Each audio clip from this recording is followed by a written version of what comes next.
Hey guys, it's Ken. So, something I've been trying to formulate my thoughts on for, I guess, the better part of a couple months is centered around the Oblivion remaster, right? Now, when they announced it, I had a bit of a shock moment. You know, I wasn't sure who was doing it. Yeah, there wasn't a whole lot of information the very moment that the rumors started up. But what there was this hatred for Bethesda, right? And now I go back and forth on Bethesda a little bit because they do have a real legacy for me. And I kind of deliberately avoided talking about them in the loyalty video because it's such a rough topic for me. Now I had let this go a good bit, but something I really couldn't shake was just why I didn't want to play the Oblivion remaster. And when I was making the inventory video, I originally had a section talking about Arena, the first Elder Scrolls game. And I went back and I was playing it, and I was playing Morrowind. I was playing the original Oblivion because I wanted to talk about these games and how they, were the trendsetter for a lot of our weighted inventory usage these days. But if you don't know, I haven't talked about it too much here on the channel. Aside from Daggerfall, every Bethesda game before Skyrim is one of my favorite games. And the issue I have with Skyrim is multifaceted. You know, people have heard me go on multi-hour rants about my issues with Skyrim, but it satisfied me, and then it started to sour. Anyway, across Arena and Morrowind and Oblivion, I have put in more hours than almost any game other than an MMO. I had never really looked at it that way because it's been a few years really, since I had been a big player of any of those games. But during my teens, they were very important games to me. I had always thought about an Oblivion remaster, right? How could they improve things? What would they change? What would I change if I was going to do it differently? And there are so many things I could list off, but when I go back and play it, it just feels perfect, you know? And I think that's what they were good at back then. They're good at some things still now, but back then, between 1994 and 2005, they were on a roll. Not making perfect games, but making games that you liked so much you ignored the flaws to them. And I think that's all the best games, right? Especially all the best games from the 90s and the 2000s. You know, I don't want to say that we've started reaching for perfection in our modern game development because very few of these games even get close to perfection. In fact, I think we've moved further from it in a lot of ways. But when you play Arena, it is so campy that you cannot help but get absorbed into its world.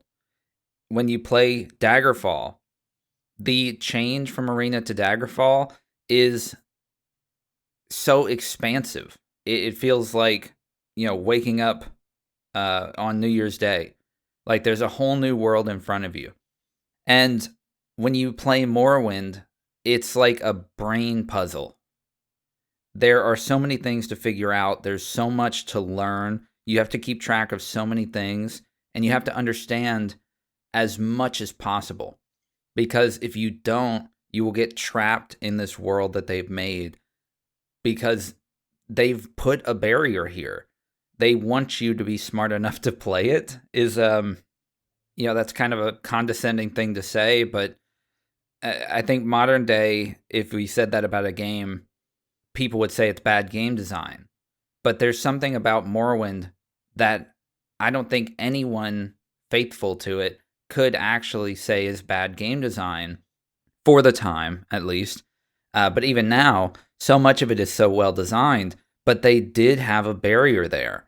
I compare it to the difference between Fallout 3 and Fallout 2, where Fallout 3 is clearly more made for the masses. It is an easier game to get into, it is an easier game to play. Not to say Fallout 2 is a hard game to play, but it hit on so many more points that require you to put more effort in, and Fallout 3 didn't. And I've got my issues with Fallout 3 as well, of course, but the biggest one being the ending. I'm going to get sidetracked. The difference between those two games is huge, right? And anyone that has played them all in order can tell that the difference between Fallout 2 and Fallout 3 is the same as the difference between Fallout 1 and Fallout 2, but opposite almost in terms of the effort required to play it. And it's very similar with Morrowind to Oblivion, because Morrowind took so much effort to play, and Oblivion is smooth. It is easy. And yet you compare it to something like Fallout 3, and it's not smooth and easy in a way that is open to the mass market the same way. It's smooth and easy because everything is just done right. The entire time you're playing Oblivion, you might struggle a bit, but it is one of the easiest games you'll ever play, and yet you never feel talked down to. You never feel like someone's designed an easy game for you. The whole thing feels like you're enjoying yourself, and you never have to struggle too much. Now, if you might have picked this up, I like games that require effort. I like games that require me to think and spend a lot of time figuring out the best way to do things. And I don't like games that are so simple that I can just beat them. That's why I play a lot of RTS games, because I'm bad at RTS games. They require me to do too many things, and so I get this urge to just keep playing them until I can figure it out, and eventually I will. Doesn't mean I'm good at them. I played StarCraft 2 ranked for I don't know how many hours, and despite the fact that I got to the point where I was the best I'd ever been, I barely got anywhere on the ranked league. Anyway, I'm going to try and get across some of the real issues that I had with the Oblivion remaster while it was rumored, before it released, and then shortly after it released. And then I've got some less concrete ideas and problems that I'll get to afterward, all right? So here's a big one for me. I felt a bit slighted by Bethesda, even before I knew it was made by, Virtuoso, the contracting company. They also did another remaster that was also done pretty well. Even before I knew that, when I heard that it was in Unreal, I felt a little betrayed in a way. Not because I have any problem with Unreal. Most of you are probably here from the game programming essay. I have no issue with Unreal. I think it's a great engine for what it is. There are I do have some issues with it, but no issue in regards to just making games in it. What I take issue with here is that Todd Howard and Bethesda, and even all the way up into ZeniMax, sold us on this brand new creation engine that would give us everything we needed to make the next Elder Scrolls, and to finally deliver on the promise that Skyrim was, and to go even further beyond that. But here we are, quite a bit into development. We've seen what Starfield could do, and they remake Oblivion in Unreal, right? And what they've really done here is they've essentially put the creation engine core of Oblivion, or whatever it was called back then, Gamebryo at that point, I don't remember. They put that core into Unreal and just wrapped everything around it, basically. The simplest way I can explain it to you. And in a normal situation, I wouldn't have a problem with that. But I didn't trust these people with Skyrim after a week of playing it. I didn't trust these people with Fallout 4, and in a lot of ways I was right to. I didn't trust them with Fallout 76. I did trust them with Elder Scrolls Online, and that's really what broke my confidence in them, even though Bethesda themselves had no part in that, really. Anyway, I don't trust them, but when they tell me something like this engine we're using for the next Elder Scrolls is so much better than our old one that it's going to deliver an amazing product, and then they turn around and they deliver to us remaster, remake, whatever you call it, wrapped up in Unreal, I ask myself why. Because Bethesda aren't a studio that make specific engines for specific games. These are people who practically stole an off-the-box engine, 30 years ago, and just kept wrapping around it.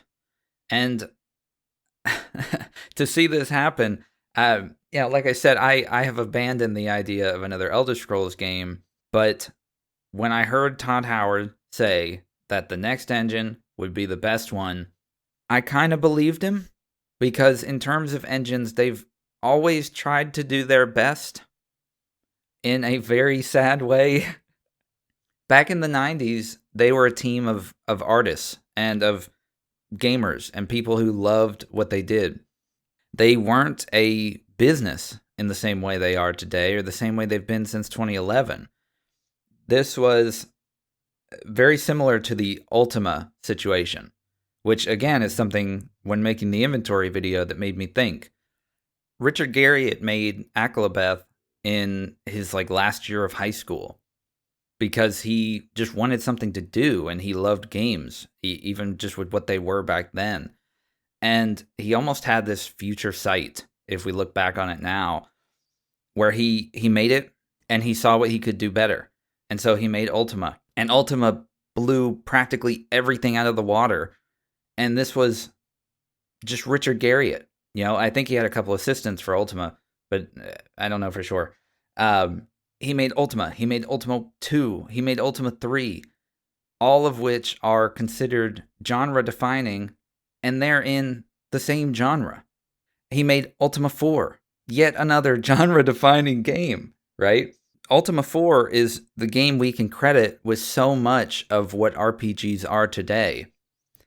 And this was a guy, when you read a story about people who come out of high school with this bright-eyed dream of becoming game developers, and they make something that blows people away, and then they make it over and over again, and eventually it starts to lose its place in the market, that's Ultima. Not to say Ultima really died out, but that's where the story comes from. If you remember You by, where the fuck that guy's name was, I can't remember. That story there, that's the Ultima story. That's what Bethesda was in the 90s. It was a bunch of passionate people who really wanted to make these games. And I don't mean to say there's no passion at Bethesda anymore, but they're a business, and passion doesn't fit as well into a business as it does a game development studio. It doesn't fit as well into a business as it does a circle of friends looking to make something cool. And you play Arena, you play Daggerfall, you play Morrowind, you play Oblivion. It's the same Ultima process. Each one is a jump forward from passionate people who see how they can do it better every time they finish one. And so to see them wrap this old engine up in Unreal while promising us this brand new engine that will do everything they can, and hearing Todd Howard speak with passion about this engine and this Elder Scrolls 6, it kind of gave me false hope. And so when I heard that this was just Unreal, I was very upset, because I had allowed this idea to fester in me, and it just really, really broke me down a little. And that was the big thing that made me say, no, I'm not doing this. I don't care how faithful it is. I don't care how good it is. I can't. And, I'll bring up some additional real reasons that drove me off in the beginning. I didn't like some of the small changes they made, right? But those are excusable. I could definitely play the game even with those. I didn't like how the art style sort of changed. I didn't like how some of the statues were changed for practically no reason. But again, all of this is ignorable, really. It's things that if I didn't already have my head on, I wouldn't even recognize them. And I think that's why it's easy for a lot of people to step into this, is because those things were never going to pop up for them anyway. That's an additional reason. And fueled by the first reason, they brought me into an anger. And I watched gameplay. I heard people talk about it. I heard people talk about how it was a fair price for a really good remaster and how it's the most fun they've had in this genre in years. And I said, man, I don't want to do it. And so to hear all of this and to have this going on inside me that I just can't support it was a bit conflicting. And so I just sort of ignored it. I played Expedition 33. I moved on with my life. And then a couple weeks ago, I launched Arena. And then I launched Morrowind. And I launched Oblivion. And I spent quite a few hours in each of these getting footage and just enjoying myself. And I started to think about it again. And here's where we've reached the end of the real reasons part. And we get into the, oh my God, what is he talking about part? I do not want to play Oblivion Remastered because to me, Oblivion is effectively the perfect game at being Oblivion. And that makes sense, okay? You can't lie to me. That makes sense. It is the perfect game at being Oblivion. And I don't think this can be as perfect at being Oblivion.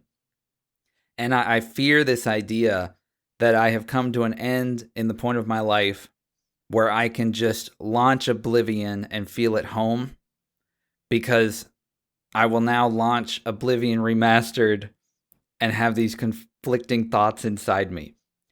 And no matter what people say, or if I ever play it and it's really good, I do not think I'd ever want anyone to ever touch Morrowind. Okay?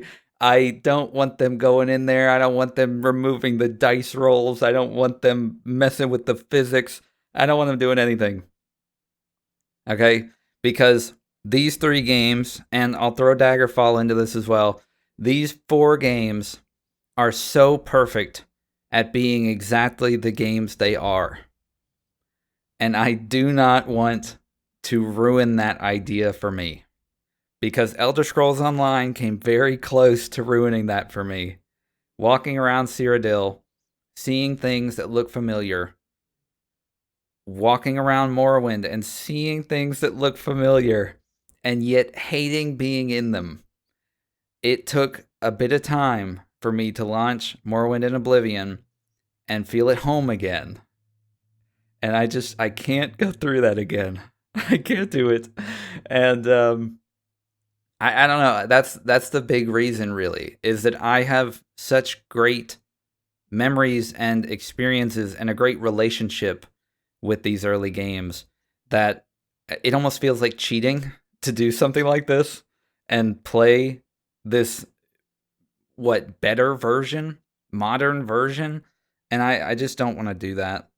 And it's why I haven't played the System Shock remake yet. It's why I'm afraid of this Metal Gear 3 remake. I don't want anybody to touch these games, because to me, despite any flaws that they might have in regards to their contemporaries or their controls or their comparison to modern day games, they are perfect at being exactly them. They are a time capsule that is still playable. It is still fun. And in some cases, it is still improvable if you really want to. But I think about Oblivion, and I think about another game that means so much to me that I would trade the majority of games just to keep it safe. Thief. And if they ever did this to Thief, they gave it a proper remaster, and they changed anything, I would lose my mind. I would absolutely lose my mind. I would get in there and I'd have like the most wicked deja vu that it would just break. It would break in half. And so I don't want to start that experience here. I don't want it to continue into Metal Gear, and I never want it to get to Thief. I'm really glad that when Blizzard decided to mess with things in the Diablo world, they stopped at 2. I don't want to see any changes to 1. I've already went through this with them in Warcraft 3. I can't keep doing this, man. And I wish I had solid reasons. I wish it wasn't a good game, because by all accounts it seems to be. But as I've gotten older, I've recognized that sometimes there are reasons inside me that don't make any sense, and yet they drive the decisions that I have to make, or I will not be able to live with myself. And so this is where I am. And I doubt I'll ever play it. I hope people out there are playing it, especially if you've never played Oblivion before. I hope you're enjoying it.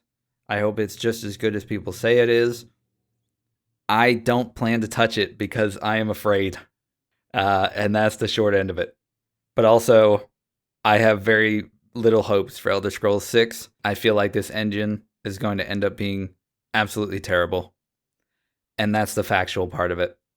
I hope you have a good rest of your day. Goodbye.